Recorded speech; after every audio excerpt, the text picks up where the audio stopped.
2026 থেকে রেশনে বড় বদল। কোন কার্ডে কমছে চাল, কোথায় বাড়ছে গম? দেখে নিন নতুন বছরের নয়া তালিকা। পশ্চিমবঙ্গের সাধারণ মানুষের জন্য রেশন ব্যবস্থা কতটা জরুরি তা নতুন করে বলার নেই। এই রেশন ব্যবস্থাতেই আগামী বছর থেকে বড় পরিবর্তন আনছে কেন্দ্র। 2026 সালের জানুয়ারি মাস থেকেই বদলে যাবে চাল ও গমের বরাদ্দ। বিশেষ করে যাদের কাছে AAY, PHH বা FPHH কার্ড আছে তাদের এই পরিবর্তন জানা খুবই জরুরি। খাদ্য দপ্তর জানিয়েছেন 2025 সালের ডিসেম্বর পর্যন্ত আগের নিয়মেই রেশন দেওয়া হবে। তারপর থেকেই কার্যকর হবে নতুন বরাদ্দ কাঠামো।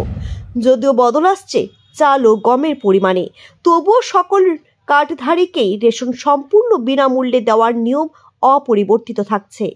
এখন রাজ্যে মূলত 5 ধরনের কার্ড রয়েছে, যথা AAY, PHH, FPHH এবং রাজ্যের নিজস্ব 2টি কার্ড RKSY 1 ও RKSY 2।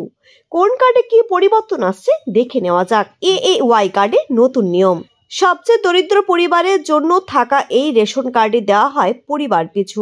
এখানে চাল কমিয়ে গমের বরাদ্দ বাড়ানো হয়েছে।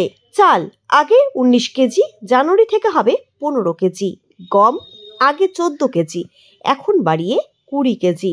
আটা আগে 13 কেজি 300 গ্রাম, এখন বাড়িয়ে হবে 19 কেজি। PHH ও FPHH কার্ডে নতুন বরাদ্দ। চাল মাথাপিছু 3 কেজির বদলে হবে 2 কেজি। গম মাথাপিছু 2 কেজির বদলে পাওয়া যাবে 3 কেজি। আটা 1 কেজি 900 গ্রামের বদলে হবে 2 কেজি 850 গ্রাম। RKSY কার্ডে কোনো পরিবর্তন নেই।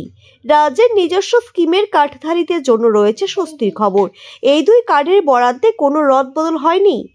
RKSY 1 মাথাপিছু 5 কেজি চাল মিলবে আগের মতোই।